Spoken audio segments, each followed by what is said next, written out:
본 말씀을 통해서 구원의 은총을 지속케 하라 제목으로 하나의 말씀 증거하겠습니다. 어떤 국가적인 정책이 나오게 되면 그 효과가 나타나고 또 오랫동안 적용되기를 기대할 겁니다. 그런 마음으로 무엇인가를 세울 것인데 정책이라고 내놨는데 며칠 못 가서 허점이 발견되고 그러면 그 기능을 지속하기가 어렵다는 겁니다. 하나님께서 우리를 하나님의 사람으로 바꿔놓으셨는데 그래서 세상과는 구별된 거룩하고 정결한 모습으로 살아가도록 우리에게 믿음의 정책을 세워놓으셨다는 겁니다.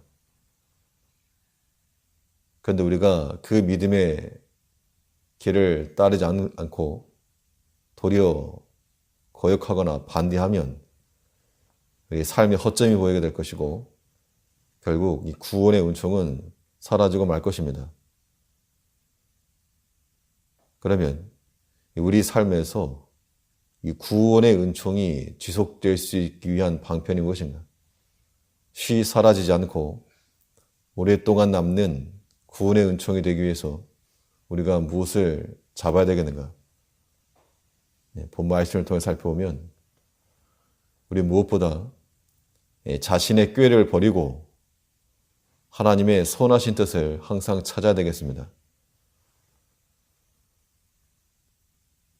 하나님께서 우리에게 가장 좋은 모습으로 가장 아름다운 모습으로 다 세팅해 놓으셨는데 우리 인간적인 생각으로 손을 대는 순간 이게 다 흐트러진다는 겁니다. 하나님께 주신 것 그대로 받아야지 우리가 이걸 어떻게 바꾸려고 하게 되면 거기서 문제가 발생하는 겁니다. 이 광야 백성들이 살아계신 사신 하나님께가 아닌 죽은 사신 우상에게 절하여서 하나님의 진노를 격발했다 그랬습니다. 그 결과로서 원수들이 압박을 받게 되었고 그 치하에 복종케 되었는데 42절에 보면 저희가 원수들의 압박을 받고 그 수하에 복종케 되었도다. 그런데 이 긍휼의 풍성하신 하나님께서 자기 백성들의 고난받는 것, 그들의 고통, 그들의 간구하는 소리를 외면하지 않으시고 구원해 주셨다는 겁니다. 그것도 한두 번이 아니라 여러 차례 그 모든 죄악 가운데서 하나님께서 구원해 주셨습니다. 43절에서 여호와께서 여러 번 저희를 건지시나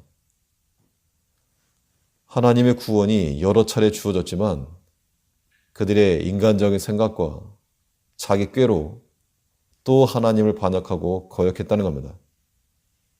43절에서 여호와께서 여러 번 저희를 건지시나 저희가 꾀로 거역하며 꾀를 내긴 냈는데 사람의 생각을 내긴 냈는데 사람의 생각이라고 하는 것이 다 부정적인 것만 아니지만 하나님의 뜻과 대치되는 그러한 생각은 모두 잘못이라는 겁니다. 우리는 모든 일에서 하나님의 선하신 뜻을 찾고 또 그 뜻을 구해야 될 하나님의 백성들임에도 자기 생각과 자기 꾀가 앞선다는 것은 이것은 하나님에 대한 신앙 고백이 다시 되어야 됩니다. 내 인생의 주권자시오 내 앞길을 여시는 자시오 나의 필요를 채우시는 그 하나님을 믿는 자들은 섣불리 자기 생각을 앞세우지 않는다는 겁니다. 그렇게 할 수가 없죠. 하나님께서 나를 구하시고 이 믿음의 길에서 떠나는 것을 원치 않으시고 이것을 아는 백성들이 의도적으로 이 믿음의 길을 떠난다는 거 있을 수 없다는 겁니다. 비록 잠시 넘어졌을지라도 비록 잠시 믿음의 길을 떠났을지라도 신속하게 돌아오는 것이 지극히 정상인 겁니다. 그럼에도 불구하고 자기 생각과 자기 꾀를 가지고 하나님의 심판이 임할 때까지 그까지 고집한다는 것, 이것은 하나 앞에 바른 신앙 고백을 하고 있지 못한 겁니다. 하나님의 섭리와 그 간섭하심을 염두에 두고 행하는 자가 되어야 됩니다. 그것이 구원받은 은총을 오랫동안 유지하는 길이 되는 겁니다. 차가운 날씨라도 보온병에 들어있는 물은 이 온기를 유지할 수 있는 것처럼 이 세상 가운데서 하나님의 선하신 뜻 가운데서 그 우리의 길을 찾는 자들, 그들은 하나님의 구원하신 은총의 온기를 지켜낼 수 있다는 겁니다. 그러므로 우리의 내 걸음이 하나님보다 앞서지 않도록 해야 됩니다. 또 내 마음이 하나님보다 앞서지 않아야 됩니다. 그 차이점은 무엇인가 하면 내 걸음이 앞서고 내 마음이 앞서게 되면 인생 자체가 분주해지는 겁니다. 생각이 많아지고 두려움이 커지고, 그런데 하나님이 앞서시고 우리가 그 뒤를 따라가게 되면 길은 하나밖에 없으니까 고민할 것이 없고, 앞서가신 하나님께서 행하실 것을 믿음으로 두려워할 것도 없다는 겁니다. 자기 꾀로 사는 사람들이 가장 힘들게 사는 겁니다. 사람마다 형편의 차이는 있겠으나 우리는 보통 부모를 여의고 그런 어린 나이에 소년소조 가장이 되어서 그 가정을 꾸려나가는 그런 아이들을 보게 되면 참 안타까워합니다. 부모의 손을 받지 못하고 자신의 손으로 살아가는가. 살긴 살죠. 살긴 사는데 안타까운 일이라고 하는 겁니다. 마치 그와 같이 우리가 자기 꾀를 가지고 하나님보다 앞서간다는 것이 그와 같은 겁니다. 안 됐다. 우리의 신앙 고백을 바로 하여서 우리 여러 가지 세상 일이 많고 분주하고 큰 일들이 있어도 우리는 하나님 뒤에 서서 하나님께서 열어오신 그 길을 걸어가며 앞서 행하실 하나님을 믿고 모든 두려워하는 마음과 모든 조급한 마음과 이런 것들 버려야 됩니다. 그것만이 우리 삶에서 구원의 은총이 지속될 수 있는 길이라고 하는 겁니다. 하나님께 주신 그 은혜 가운데 참을 뿌리지 말고 자신의 꾀는 버리고 하나님의 선하신 뜻을 찾으며 우리 삶 가운데서 구원의 은총이 유지될 수 있도록 하나님의 뜻을 따라가는 우리가 되어야 되겠습니다. 또 우리 삶에서 이 구원의 은총이 지속되기 위해서는 자신의 죄를 버려야 했습니다. 죄를 버리고 정결한 삶을 추구할 것이 요구되고 있습니다. 자기 자신의 죄가 자기를 괴롭게 한다는 겁니다. 우리는 보통 쉽게 하는 말이 다른 사람이나 어떤 사건 때문에라는 말을 자주 하지만 실상은 우리 자신이 문제의 원인인 경우가 대부분이라는 겁니다. 하나님의 구원함을 받은 백성들이라도 그들의 죄악이 자신들을 낮아지게 만들었습니다. 43절 보면 여호와께서 여러 번 저희를 건지시나 저희가 꾀로 거역하며 자기 죄악으로 인하여 낮아짐을 당하였도다.